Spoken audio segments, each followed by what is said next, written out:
Good morning everyone. आज हम NEET के लिए प्रिपेयर करने वाले हैं किंगडम एनिमेलिया को बहुत अच्छे से। तो लेट्स स्टार्ट।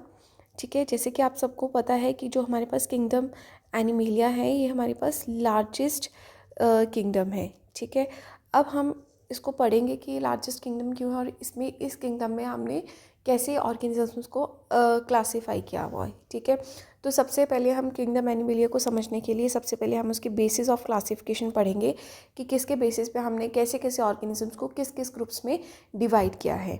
ठीक है, तो फर्स्ट चीज़ ये याद रखेंगे कि आपके पास लार्जेस्ट किंगडम है। सेकेंड थिंग, फर्स्ट हमने उसके बेसिस पे क्लासिफिकेशन किया है। फर्स्ट क्लासिफिकेशन हम पढ़ेंगे कि हमारे पास जो ऑर्गेनिजम्स हैं इस दुनिया में वो कहाँ कहाँ रहते हैं। ठीक है, तो उसके बेसिस पे सबसे पहले हमारे पास ऐसे ऑर्गेनिजम्स हमने उसको क्लासीफाई कर दिया जो हमारे पास पानी में रहते हैं। उन ऑर्गेनिजम्स को हमने बोल दिया एक्वेटिक ऑर्गेनिजम्स। ऐसे ऑर्गेनिजम्स जो हमारे पास कहाँ रहते हैं, पानी में। अब पानी में रहने वाले ऑर्गेनिजम्स कुछ होते हैं हमारे पास मेरीन ऑर्गेनिजम्स, मतलब जो मेरीन वाटर में रहते हैं, और कुछ होते हैं जो हमारे पास फ्रेश वाटर में रहते हैं। ठीक है, अब हमारे पास मेरीन वाटर में कौन से रहते हैं, हमारे पास रहते हैं स्पॉन्जेस। ठीक है, ये आपको स्पॉन्जेस जो है आपको मेरीन वाटर में मिलेंगे। आपको सिलिंड्रेट्स के अंदर जो आने वाले ऑर्गेनिजम्स हैं ये आपको कहाँ मिलेंगे, मेरीन वाटर में। और फ्रेश वाटर में आपको कौन मिलेगा, प्रॉन्स। ठीक है, कुछ fishes, some fishes and some mollusc and some mollusc. ठीक है, जो आपको कहाँ मिलेंगे, फ्रेश वाटर में। कुछ फाइलम्स हैं जिसके ऑर्गेनिजम्स जो हैं वो आपको कहाँ मिलेंगे, मेरीन वाटर में, तो हमें वो याद रखना है। फॉर एग्जांपल हमारे पास फाइलम अकाइनोडर्मेटा, अकाइनोडर्मेटा के ऑर्गेनिजम्स जो हैं वो हमें मेरीन वाटर में मिलेंगे। स्टीनोफोरा, उसके ऑर्गेनिजम्स जो हमें मेरीन वाटर में मिलेंगे। एंड हेमिकॉर्डेटा, इसके ऑर्गेनिजम्स जो हैं वो हमें कहाँ मिलेंगे, मेरीन वाटर में मिलेंगे। ठीक है, नेक्स्ट उसके बेसिस पे हमारे पास नेक्स्ट क्लासिफिकेशन, जो ऑर्गेनिजम्स जो हैं हमारे पास ज़मीन पे रहते हैं उनको हमने कह दिया कि वो कौन से ऑर्गेनिजम्स हैं, हमारे पास टेरिस्ट्रियल ऑर्गेनिजम्स हैं। ठीक है, अब टेरिस्ट्रियल ऑर्गेनिजम्स में भी हमने उसको आगे क्लासीफाई किया and that's very nice classification. तो एंड वेरी इंटरेस्टिंग। ऐसे ऑर्गेनिजम्स जो हमारे पास ब्यूरोस में रहते हैं उसको हमने बोल दिया है फ्यूसोरियल फोसोरियल ऑर्गेनिजम्स। ठीक है, जो कहाँ रहते हैं हमारे पास, ब्यूरोस। ब्यूरोस मतलब ज़मीन के अंदर। और आप मुझे अब बताएंगे कि ज़मीन के अंदर रहने वाले ऑर्गेनिजम्स कौन से हैं। आप लोगों को पता है जैसे हमारे पास अर्थवॉर्म, स्नेक एंड रैपिड, ये ऑर्गेनिजम्स जो हैं ये हमारे पास कहाँ रहते हैं, ये हमारे पास फॉसोरियल्स हैं। फॉसोरियल्स मतलब ये ज़मीन में रहने वाले। नेक्स्ट क्लासिफिकेशन जो हमने की है उनको हमने कहा है आर्बोरियल। आर्बोरियल मतलब ऐसे ऑर्गेनिजम्स जो हमारे पास पेड़ों पे रहते हैं, ट्रीज़ पे रहते हैं। ठीक है, जैसे कि हमारे पास बर्ड्स हो गए, हमारे पास बैट्स हो गए, हमारे पास मंकीज़ हो गए। तो इनको हम क्या बोलेंगे, ये टेरिस्ट्रियल ऑर्गेनिजम्स के अंडर कौन से क्लास उसमें आ रहे हैं, क्लासिफिकेशन के आर्बोरियल के अंडर आ रहे हैं।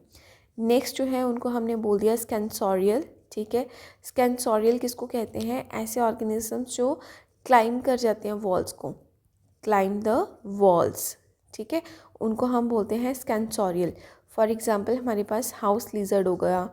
ठीक है, हमारे पास स्क्वारल्स हो गई, ये हमारे पास कहाँ रहते हैं, पेड़ों पे। अब जो नेक्स्ट क्लासिफिकेशन है, हमने ज़मीन पे रहने वाले ऑर्गेनिजम्स का कर लिया, हमने पानी में रहने वाले ऑर्गेनिजम्स का कर लिया। सेकेंड क्लासिफिकेशन है हमारे उसकी लेवल ऑफ ऑर्गेनाइजेशन के बेसिस पे। सेकेंड क्लासिफिकेशन हमारे पास किसके है, लेवल ऑफ ऑर्गेनाइजेशन के बेसिस पे। तो उसके अंडर जो हमारे पास सबसे पहले आता है तो वो हमने बोला है ऐसे ऑर्गेनिज्म जिसको हम प्रोटोप्लाज्मिक कहते हैं। ठीक है, तो प्रोटोप्लाज्मिक हमारे पास कौन से आएंगे, जो हमारे पास प्रोटोजोआस होते हैं। ठीक है, that is protoplasmic organisms. And उसी के अंदर हम सेकंड पढ़ेंगे सेलुलर लेवल पे।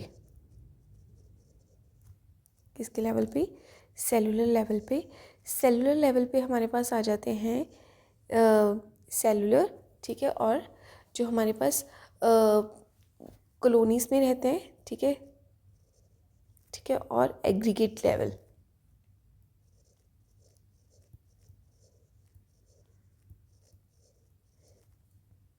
ठीक है, अब ये जो हमारे पास सेलुलर लेवल पे जो हमारे पास कॉलोनीज़ में रहते हैं इनके जो सेल्स हैं वो बिल्कुल कम्प्लीटली सिमिलर होंगे, सिमिलर सेल्स होंगे इनके, ठीक है। फॉर एग्ज़ाम्पल हमारे पास आ जाएगा यहाँ पे वॉल्वॉक्स एंड हमारे पास आ जाएगा स्लाइम मोल्ड, ठीक है। अब ये हमारे पास एग्रीगेट लेवल पे जो हमने पढ़ा, इनके जो सेल्स होते हैं ना वो सारे डिफरेंट होंगे। सेल्स आर मतलब अभी ये जो सेलुलर लेवल का मतलब है कि ये हमारे पास अभी तक सिर्फ और सिर्फ इनमें सेल्स हैं, टिश्यूज़ का फॉर्मेशन नहीं होता है, ठीक है। तो मतलब इनके जो सेल्स हैं उसके बेसिस पे हमने बोला एक कॉलोनी पे, एक एग्रीगेट लेवल पे। कॉलोनी में मतलब ये जो ऑर्गेनिजम्स के सेल्स होंगे सारे सेल्स सिमिलर होंगे। एग्रीगेट लेवल पे जो हम पढ़ते हैं इन सब के सेल्स क्या होंगे हमारे पास, डिफरेंट होंगे, ठीक है। और इसके अंदर हम एग्जांपल पढ़ते हैं हमारे पास स्पॉन्जेस, ठीक है। तो आपसे क्वेश्चन में क्या पूछा जा सकता है, आपको ऑप्शन दिए जा सकते हैं कि इसमें से कौन सा है जो सेलुलर लेवल पे है। तो आपको याद होना चाहिए कि सेलुलर लेवल पे जो ऑर्गेनिजम्स हैं वो हमारे पास वॉल्वॉक्स, स्लाइम मोल्ड और स्पॉन्जेस। हाँ, फर्दर इसके बारे में आपको पता होना चाहिए कि जो स्पॉन्जेस के सेल्स हैं वो कम्प्लीटली डिफरेंट है, लेकिन जो वॉल्वॉक्स और स्लाइम मोल्ड के सेल्स हैं वो हमारे पास सिमिलर हैं, ठीक है। नेक्स्ट है हमारे पास टिश्यू लेवल पे क्लासिफिकेशंस हो गई, ठीक है। तो टिश्यू लेवल पे हमारे पास क्लासिफिकेशन हो गई। तो हमने इसमें पढ़ लिया सिलेंट्रेटा, जो मतलब जिनमें टिश्यूज़ की फॉर्मेशन होना शुरू हो गई है, सिलेंट्रेटा और स्टेनोफोरास, ठीक है। इसके अंदर जो ऑर्गेनिजम्स आएंगे स्टेनोफोर्स या स्टेनोफोरास, इसमें टिश्यूज़ मतलब टिश्यूज़ तक बन गए हैं, ठीक है। नेक्स्ट, अब कौन से ऑर्गेनिजम्स हैं जिनमें ऑर्गन लेवल आ गया है, ठीक है, ऑर्गन्स की फॉर्मेशन हो गई है, तो वो आपके पास आपको पता होना चाहिए प्लेटी हेल्मिंथिस है, ठीक है। प्लेटी हेल्मिंथिस ऐसे ऑर्गेनिजम्स हैं जिनमें ऑर्गन्स का फॉर्मेशन होना शुरू हो गया है, ठीक है। और फिर नेक्स्ट हमारे पास organ system, organ systems, proper organ systems किस में होना शुरू हो गया था, तो वो है हमारे पास निमिल थैलमेंथिस, निमिल थैलमेंथिस, ठीक है। और इसको हम कहते हैं प्रिमिटिव ऑर्गेनिज्म, निमिल थैलमेंथिस को हम कहते हैं प्रिमिटिव। और हमारे पास एस्केलमेंथिस से लेके कॉर्डेटा तक जितने भी ऑर्गेनिजम्स हैं उन सब में ऑर्गन सिस्टम बनना शुरू हो गया था, ठीक है। तो इस क्लासिफिकेशन को हम एक बार दोबारा से रिवाइज करते हैं कि लेवल ऑफ ऑर्गेनाइजेशन के बेसिस पे जो सिर्फ और सिर्फ अभी तक प्रोटोप्लाज्मिक लेवल पे है उसको हमने कहा प्रोटोजोआ, ठीक है। फिर जो सेलुलर लेवल पे आ चुके हैं जिनमें सिर्फ और सिर्फ मतलब सेलुलर लेवल पे है, फिर हमने उसको और आगे क्लासीफाई किया कि कुछ ऐसे ऑर्गेनिजम्स हैं जो सेलुलर लेवल पे जिनके सेल्स जो हैं वो सिमिलर रहते हैं, जैसे हमारे पास वॉल्वॉक्स और स्लाइम मोल्ड। और कुछ ऐसे ऑर्गेनिज्म हैं जिनके सेलुलर लेवल पे सेल्स जो हैं वो बहुत डिफरेंट है आपस में, जैसे कि हमारे पास स्पॉन्जेस मतलब डिफरेंट सेल्स हैं। टिश्यू लेवल मतलब किन उसमें देखा गया, तो हमारे पास सिलेंट्रेटा और स्टेनोफोर्स जो था उनमें टिश्यू लेवल देखा गया। फिर ऑर्गन्स किस में बनने शुरू हुए, वो हमारे पास प्लेटी हेलमिंथिस थे। फिर ऑर्गन सिस्टम किस में बनने शुरू हुए, दैट इज़ निमेल थैलमेंथिस, और जिसको हमने प्रिमिटिव ऑर्गेनिज्म भी कहा। और एस्केलमेंथिस से लेके कॉर्डेटास तक इन सब में क्या हो गया, हमारे पास ऑर्गन सिस्टम बनना शुरू हो गया, ठीक है। अब आगे हम करने वाले हैं हमारे पास एक एरिस्टोटल जी थे, ठीक है। अब एरिस्टोटल ने भी एक बहुत अच्छी सी क्लासिफिकेशन दी है, तो आई गेस आई शुड आपके साथ शेयर करना चाहिए, ठीक है। एरिस्टोटल जी थे, इन्होंने एनिमल्स को क्लासीफाई किया और उन्होंने एनिमल्स को बोल दिया, कुछ एनिमल्स को एनीमा और कुछ एनिमल्स को उन्होंने कह दिया इनाइमा, ठीक है। कुछ को उन्होंने बोला एनीमा और कुछ को उन्होंने बोल दिया इनाइमा, ठीक है। एनाइमा का मतलब क्या है, ऐसे ऑर्गेनिजम्स जिनमें रेड ब्लड सेल्स नहीं है, जिनमें क्या नहीं है, रेड ब्लड सेल्स नहीं है।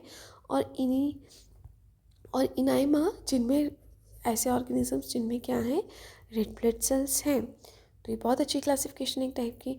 तो इसके अंडर जो हमारे पास फाइलम्स आ रहे हैं वो हमारे पास आ रहे हैं पोरिफ्रा, ठीक है, सिलेंट्रेटा, आर्थ्रोपोडा, मोलस्का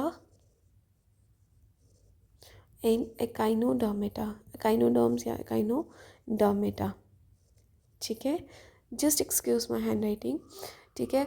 और ऐसे ऑर्गेनिजम्स जिनमें रेड ब्लड सेल्स होते हैं उनको हम क्या बोलते हैं, वर्टिब्रेट्स, ठीक है। जैसे कि हमारे पास क्या आ जाएंगे, पाइसेस, हमारे पास एम्फीबियंस, हमारे पास रेप्टाइल्स, एव्स एंड हमारे पास मैमल्स। ठीक है, तो ये आपको याद रखना है। एरिस्टोटल जी ने इसको, हम एक बार फिर से रिवाइज करते हैं। एरिस्टोटल जी ने कुछ क्लासिफाई किया है ऑर्गेनिजम्स को, किसके बेसिस पे, ऐसे ऑर्गेनिजम्स जिनके पास रेड ब्लड सेल्स नहीं है उनको उन्होंने कहा एनाइमा, और ऐसे ऑर्गेनिजम्स जिनके पास रेड ब्लड सेल्स हैं उनको उन्होंने कहा इनाइमा, एनाइमा और इनाइमा। ठीक है, तो हमारे पास पॉलीफ्रा, सिलेंड्रेटा, आर्थ्रोपोडा, मोलस्का, अकाइनोडोमेटा। ठीक है, और हमारे पास 1 2 3 4 5 ऐसे फाइलम्स हैं जिनमें रेड ब्लड सेल्स नहीं है। उसको दोबारा से रिवाइज करते हैं। पॉलीफ्रा, सिलेंड्रेटा, आर्थ्रोपोडा, मोलस्का, अकाइनोडोमेटा। ठीक है, और जो हमारे पास वर्टिब्रेट्स के अंडर आ जाएंगे, Pisces, amphibians, reptiles, Aves, mammals, इनमें रेड ब्लड सेल्स हमारे पास होते हैं। ठीक है, तो आज का लेक्चर हम यहाँ तक कंटिन्यू करते हैं। Will see you again, bye bye.